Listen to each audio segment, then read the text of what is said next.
Hello students, now this is the continuation of important terms used in income tax unit first.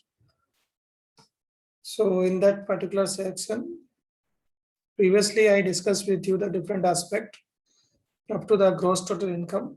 In my previous lecture I discussed with you. Now today I am going to discuss with you total income, casual income, rounded off income, etc. तो might be possible अभी हम इसको discuss कर सकते हैं.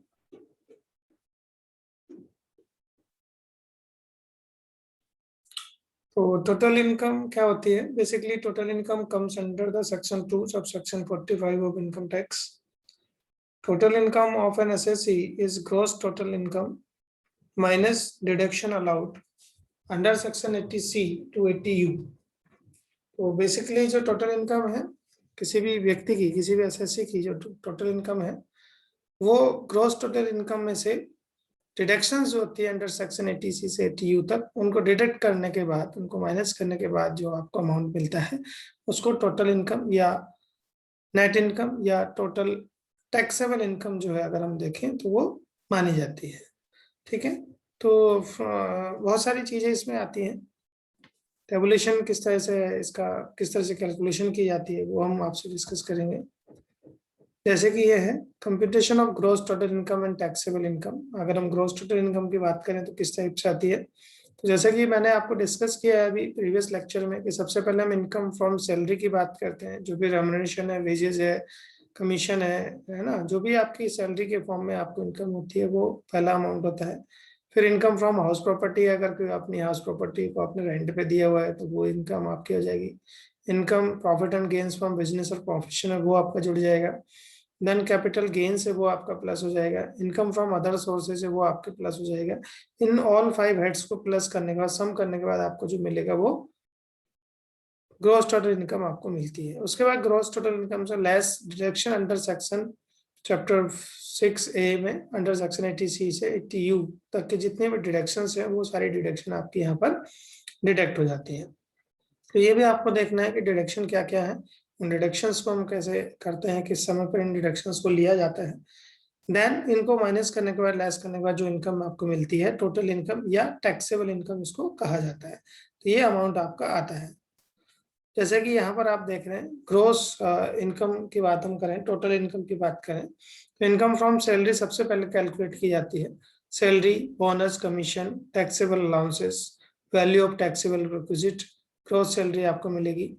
इसमें से less deduction under section 16, जो भी एंटरटेनमेंट या कुछ अलाउंसेस हैं वो लेस हो जाते हैं किसी सेक्शन में, वो लेस हो जाएंगे. Then net taxable income from salary आपको यहाँ पर मिल जाती है. इस तरीके से जो कैलकुलेशन है वो इनकम फ्रॉम सैलरी आप करेंगे. दूसरा जो हेड है वो है income from house property. Net annual value of house property आप देखेंगे, पूरे एनुअल वैल्यू क्या है, लेस डिडक्शन अंडर सेक्शन 24 में जो डिडक्शन है वो आपके यहाँ से डिडक्ट हो जाती है. एंड उसके बाद इनकम फ्रॉम हाउस प्रॉपर्टी जो है आपको मिल जाती है. ठीक है, तो एनुअल वैल्यू उसमें से डिडक्शन अंडर सेक्शन 24 जो भी आपकी डिडक्शन होंगी या जिसके लिए भी आप एप्लीकेबल होंगे वो डिडक्शन आपको मिल जाती है. फिर आपकी जो इनकम फ्रॉम हाउस प्रॉपर्टी वो आपको यहाँ मिल जाती है. उसके बाद है प्रॉफिट एंड गेन्स की. अगर हम बात करें तो profit and gains of business and profession आप देखते हैं तीसरे हेड में. Net profit as per the profit and loss account, जो भी इनकम है बिजनेस की. एड और लेस एडजस्टेड रिकॉर्ड जो भी होता है वो यहाँ आ जाएगा. To be made to the profit as per provision of income tax act के अकॉर्डिंग जो भी एडजस्टमेंट्स होती हैं वो यहाँ आ जाएंगी. देन नेट प्रॉफिट और गेन्स और बिजनेस एंड प्रोफेशन जो है आपको मिल जाता है. उसके बाद कैपिटल गेन्स है. कैपिटल गेन्स एज कंप्यूटेड, जो भी आपने कंप्यूट किया है, less exemption under section 54, 54B, 54D. जो एग्जेम्पशंस आपको मिलनी है वो एग्जेम्पशन आपको यहाँ मिल जाएंगी. उसके बाद इनकम फ्रॉम जो कैपिटल गेन्स है वो आपको यहाँ पर दिख जाता है. Then income from other sources है, gross income less deductions, net income from other sources. ठीक है, तो ग्रॉस इनकम है आपकी, जो भी अदर सोर्सेज की ग्रॉस इनकम है वो यहाँ आ जाएगी. उसमें से भी डिडक्शन अगर आपके कोई एप्लीकेबल है तो वो यहाँ आ जाएंगे. फिर अदर सोर्सेज की जो इनकम है, नेट इनकम, वो आपको मिल जाएगी. Then gross total income A + B + C + D, यानी कि सभी 5 हेड्स जो है E तक आपने 5 हेड्स को जोड़ देंगे, प्लस कर देंगे. Less deduction under section 80C to 80U, जितने भी हैं वो डिडक्शन आपके लेस हो जाएंगे. Then we get the total income. तो that is a concept of total income. इस तरीके से हम बात कर रहे हैं, बहुत इजीली फॉर्म में हम आपको ये बताने की कोशिश करें कि टोटल इनकम किस तरीके से कैलकुलेट होती है। फिर हम इसको जब कंपटीशन में जाएंगे तो उस समय हम इन सब चीजों को कैलकुलेट करेंगे। तो this is a theoretical part. Then casual income क्या होती है, एक टर्म जो है यूज किया जाता है कैजुअल इनकम। तो any receipt which is of a casual and non recurring nature is called casual income. ठीक है, तो कोई भी ऐसी इनकम, कोई भी ऐसी रिसिप्ट जो आप कैजुअली कभी भी मिल सकती है, जो कंटिन्यू बेसिस पे आपको नहीं मिलती है, it is called casual income. Casual income includes the following receipts. क्या क्या होती है इसमें, जैसे कि विनिंग फ्रॉम लॉटरी अगर हम देख रहे हैं तो सबसे पहली चीज है विनिंग फ्रॉम लॉटरी। अगर सडनली आपको कहीं पर लॉटरी आप खेल रहे हैं और कोई अमाउंट जो है आप यहाँ पर जीत जाते हैं तो वो विनिंग फ्रॉम लॉटरी कहलाता है। ये पैसा आपका कैजुअल इनकम में जाएगा, तो इसको भी यहाँ पर टैक्सेबल माना जाता है। Winning from crossword puzzles. Crossword puzzles कोई गेम वगैरह अगर आप खेलते हैं, उस गेमिंग से आपको पैसे की इनकम होती है, तो वो आपके यहाँ आएंगी।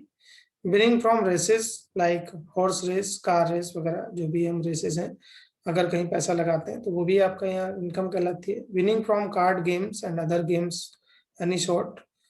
ठीक है, तो कोई भी अन्य गेम जो जिनके भी थ्रू भी आप कैजुअल इनकम अर्न कर सकते हैं। विनिंग फ्रॉम गैम्बलिंग और batting of any other form और नेचर, किसी भी नेचर में हो, चाहे वो गैम्बलिंग या बैटिंग, लेकिन ये आपकी इनकम होनी चाहिए। तो ये कैजुअल इनकम आपकी बन जाती है। इस तरह की इनकम को हम कैजुअल इनकम में देखते हैं।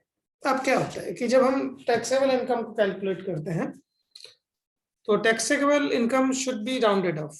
तो जितनी भी इनकम आपकी आएगी, जिसको टोटल इनकम या नेट टैक्सेबल इनकम कहा जाता है या नेट इनकम भी कहा जा सकता है, तो उसको क्या होता है कि जनरली जो इनकम आती है उसको राउंडेड ऑफ करना होता है। तो taxable income should be rounded off to the nearest multiple of 10 rupees. ठीक है, ये ध्यान रखना पड़ेगा कि जो अमाउंट है वो नियरेस्ट मल्टीपल ऑफ 10 रुपीज में इसको हम जो है राउंडेड ऑफ कर देते हैं। For this purpose any paisa shall be ignored if the last figure of rupees before paisa decimal is 5 और मोर, the amount shall be increased to the next higher amount of multiple of 10.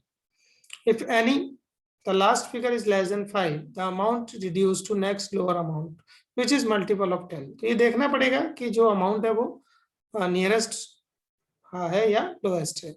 तो जैसे कि हम देख रहे हैं एग्जाम्पल में, ये है आपका 7,80,524.90। अगर हम इस टाइप का कोई अमाउंट आता है तो इसको राउंडेड अप करेंगे, तो ये आप देख रहे हैं लास्ट डिजिट जो है कोई 90 है, तो यहाँ 25 हो जाएगा, है ना। लेकिन ये बेसिकली क्या है कि ये आपका 4 है, 24 रुपीज है, तो ये लेस देन 5 है, तो राउंडेड ऑफ रुपीज 7,80,520 रुपीज आपका ये बन जाएगा। इसी टाइप से अगर जो अमाउंट थी है मल्टीपल ऑफ लास्ट डिजिट जो है 7 है यानी मोर देन 5 है, तो ये राउंडेड ऑफ 8,90,070 जो है आपका 89,070 रुपीज आपका बन जाएगा।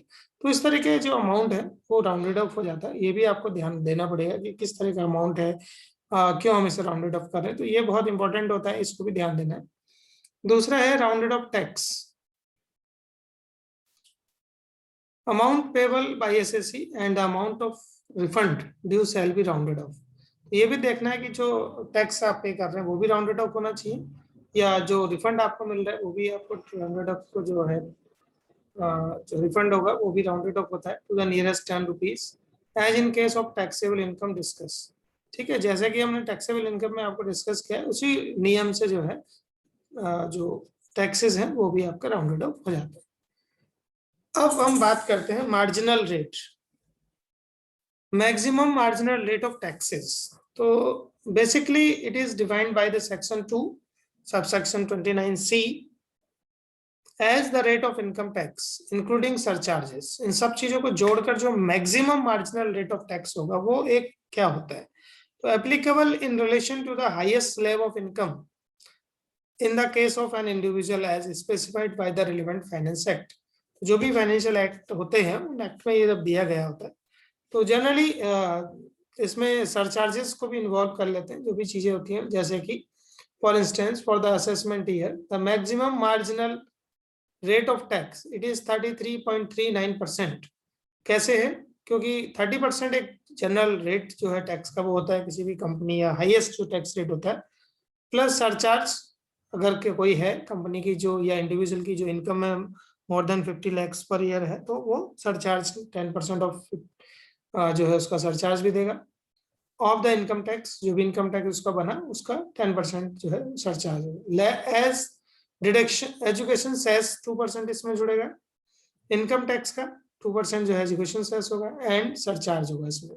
Secondary and higher education cess 1% होगा, वो इसमें जुड़ेगा, प्लस आपका जो है 1% जो है हेल्थ सेस आजकल जो चल रहा है वो भी इसमें ऐड हो जाएगा। तो इस तरीके से जो है 33.3 की जगह 34% के आसपास जो है जो टैक्स है वो रेट आपका बनकर आएगा। मैक्सिमम जो टैक्स रेट होगा वो ये बनकर आएगा।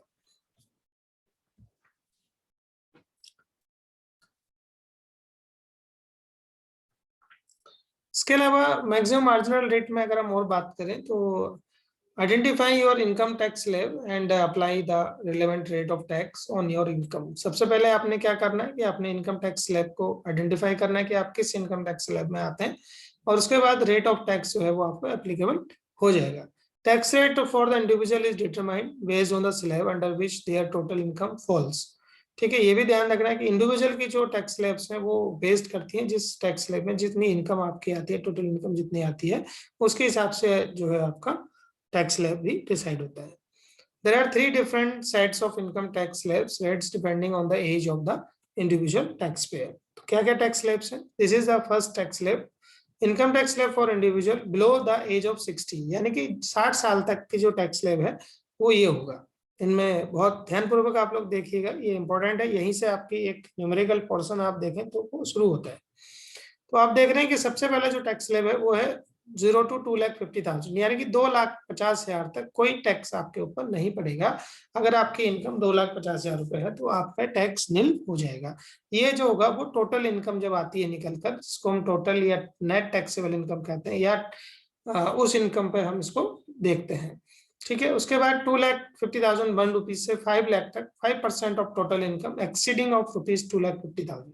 ठीक है, जो 2,50,000 है उसके ऊपर वाला जो आपका 2,50,000 आएगा, यानी कि 2,50,000 रुपीज से 5 लाख का जो बीच का डिफरेंस है वो क्या है 2,50,000 उसका 5% आप निकालेंगे, ये होगा आपका 12,500। फिर उसके बाद जो स्लैब बनेगा वो है 20% का। तो 5,01 रुपीज से 10 लाख रुपीज तक, यानी कि एक्सीडिंग अमाउंट जो है कितना है वो 5 लाख रुपीज है। तो 20% किसका? Of total income exceeding of rupees 5 lakh, यानी इसका और इसका डिफरेंस का जो 5 लाख है वो उसका 20% आप निकालेंगे तो 1 लाख रुपए बनेगा। तो 12,500 रुपए आपका हुआ ये वाला पोर्शन, 5% 2.5 लाख का, प्लस 5 लाख का 20% निकालेंगे तो 1 लाख बन जाएगा। तो इस तरीके से जो यहाँ तक की अगर हम टैक्स की क्या बात करें तो वो आपका हो जाएगा 1,12,500 रुपए। अब अगर कोई किसी की इनकम है वो 10 लाख से ऊपर है, ठीक है, अबव 10 लाख अगर किसी की इनकम आती है तो वो 30% के स्लैब में चला जाता है।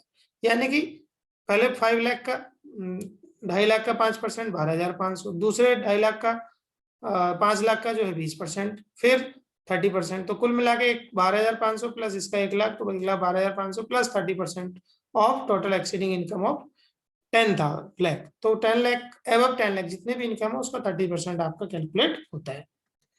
उसके बाद income tax slab for individual between the age of 60 to 80।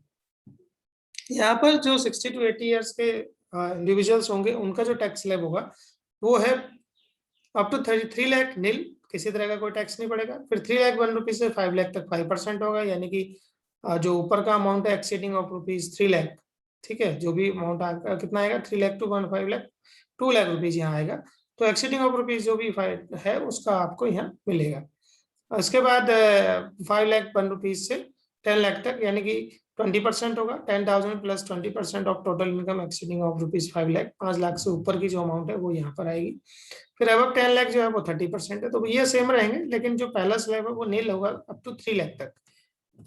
उसके बाद अगर किसी व्यक्ति की एज जो है वो 80 ईयर्स से भी ज्यादा है, अबव 80 ईयर्स, ठीक है, income tax slab above the age of 80 years, तो इनमें अप टू 5 लाख जो है नील होती है। अगर कोई व्यक्ति है तो 80 साल का और उसके ऊपर उसकी इनकम है, पेंशन है या कुछ भी है, तो 5 लाख तक जो इनकम है वो नील होती है।